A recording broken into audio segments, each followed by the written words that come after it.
కూడి వచ్చిన అందరికీ దేవుని నామమున క్రిస్మస్ శుభాకాంక్షలు తెలియజేస్తూ ఉన్నాను.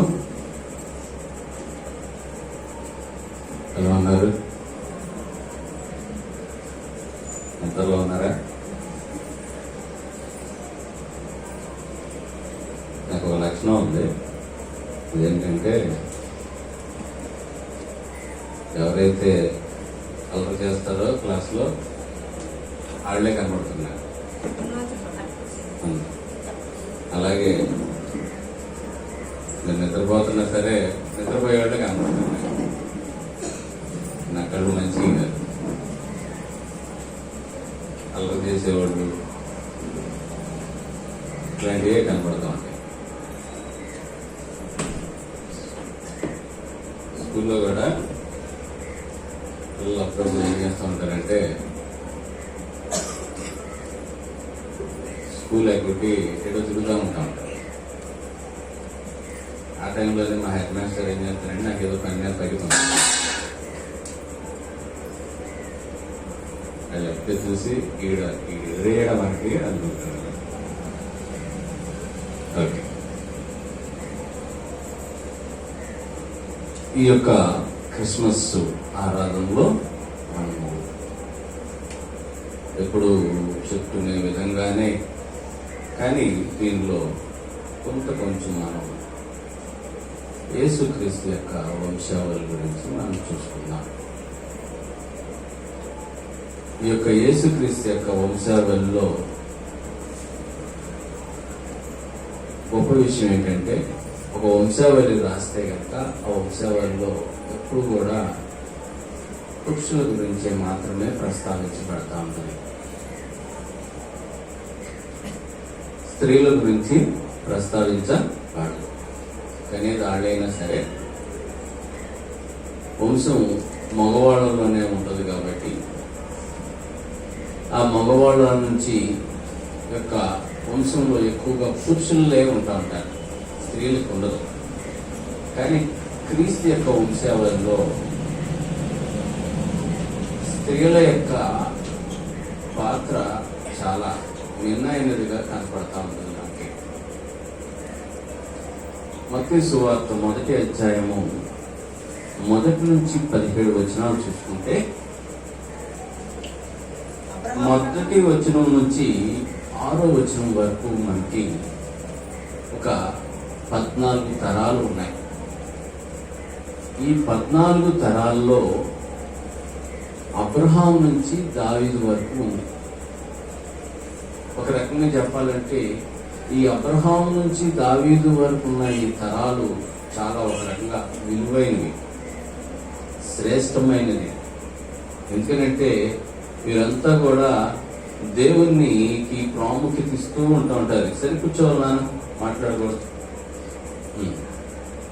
చెప్పే కదా, ఎవరు మాట్లాడితే అటువైపు వస్తున్నారు, కాకుండా.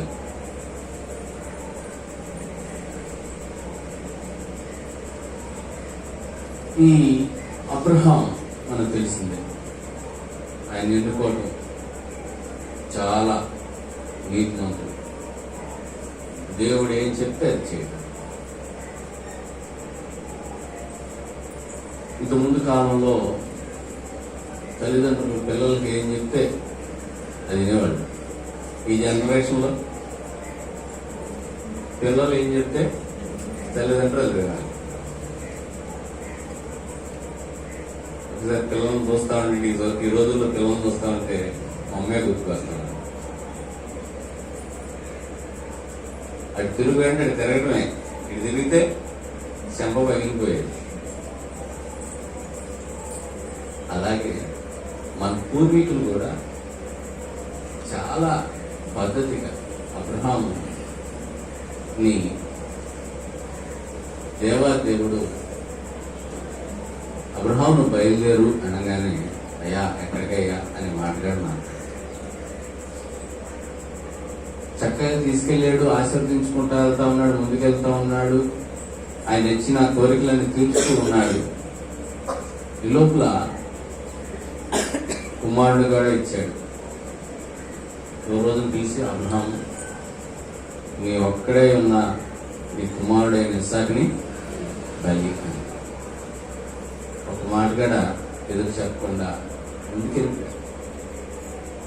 ఇలాంటివి వారి జీవితంలో దేవునికి విధేయతగా, వినయంగా, తగ్గింపు స్వభావంగా వారు నడుచుకున్నారే కాబట్టి ఈ యొక్క పరిశుద్ధ గ్రంథంలో వాళ్ళు శ్రేష్టమైన వ్యక్తులుగా కనపడుతూ ఉన్నారు.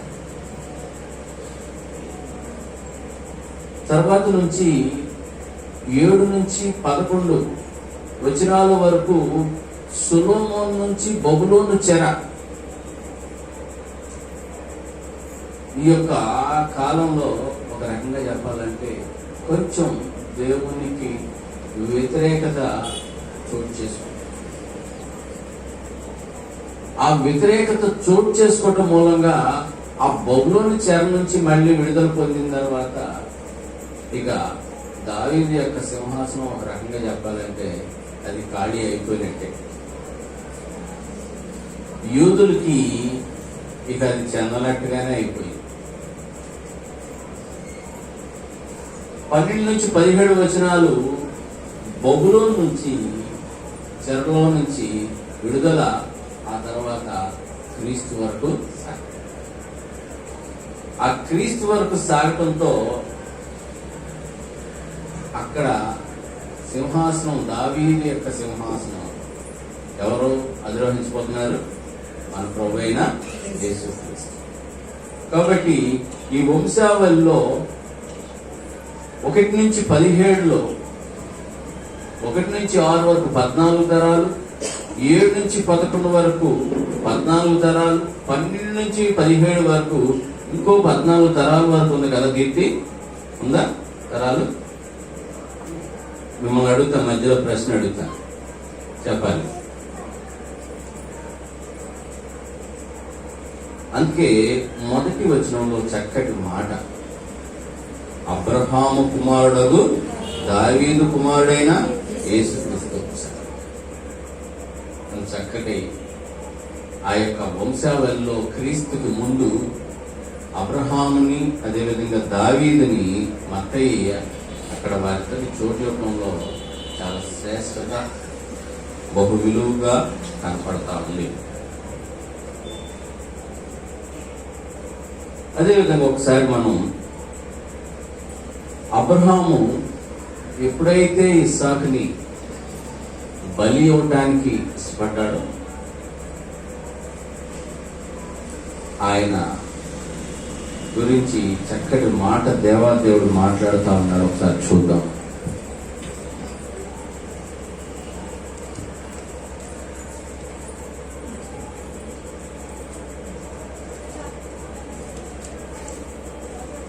ఆదికాండం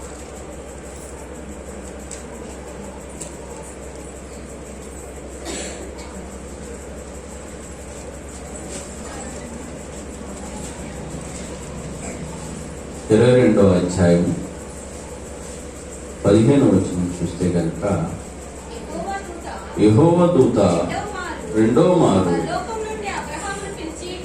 పరలోకం నుండి అబ్రహామును పిలిచి ఇట్లనెను, నీవు నీకు ఒక్కడే ఉన్న నీ కుమారుని ఇయ్య వెనుక తీయక ఈ కార్యం చేసినందున నేను నిన్ను ఆశీర్వదించి ఆకాశ నక్షత్రం వలెను సముద్ర తీరమందలి ఇసుక వలెను నీ సంతానమును నిశ్చయముగా విస్తరింపజేసేదను. నీ సంతతి వారు తమ శత్రువుల గవిని స్వాధీనపరుచుకుందురు. మరియు నీవు నా మాట వినినందున భూలోకంలోని జనములన్నీ నీ సంతానం వలన ఆశీర్వదించబడును. నా తోడని ప్రమాణం చేసి ఉన్నానని యెహోవా సెలవిచ్చెను. చూడండి, అబ్రహాము ఇస్సాకుని బలి ఇవ్వటానికి ఇష్టపడటం మూలంగా ఆ యొక్క బలి దేవునికి అంగీకారంగా.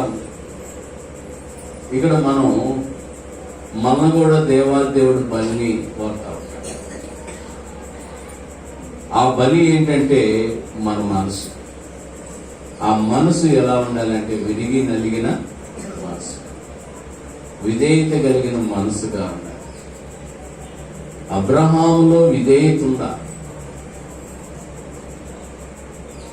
ఆయనకి 100 సంవత్సరాలప్పుడు కుమారుడు ఇచ్చిన దేవుడు మళ్ళీ ఇస్సాకును బలిస్తే కనుక మళ్ళీ ఇంకా కుమారుడు ఉంటాడా అనే విశ్వాసం ఉందా అని దేవుని యొక్క పరీక్షలో అబ్రహాము నెగ్గాడు. కాబట్టి అబ్రహాముని ఉన్నతగా తీసుకున్నాడు. అదే విధానంలో మనందరి కొరకు యెహోవా దేవుడు, తండ్రి అయిన దేవుడు తన కుమారుడైన యేసుక్రీస్తుని మన కొరకు ఇవ్వడానికి కూడా, తండ్రికి కుమారుడు కూడా ఇదే. కాబట్టి మనము ఈ లోకంలో దేవునికి విధేయతలో గనక చోటు చేసుకొని ఉంటే కనుక ఆ విధేయత ఏం చేస్తుందంటే మనల్ని ముందుకు నడిపిస్తూ ఉంటుంది. ఈ యొక్క వంశావళిలో విధేయత చాలా చోటు చేసుకుంటుంది. అది దావీదు వరకు చక్కగా చోటు చేసుకుంటుంది. అంతేకాకుండా ఒకసారి మనం చూస్తే కనుక ఇర్మియా 23వ అధ్యాయము 5వ వచనంలో చూస్తే,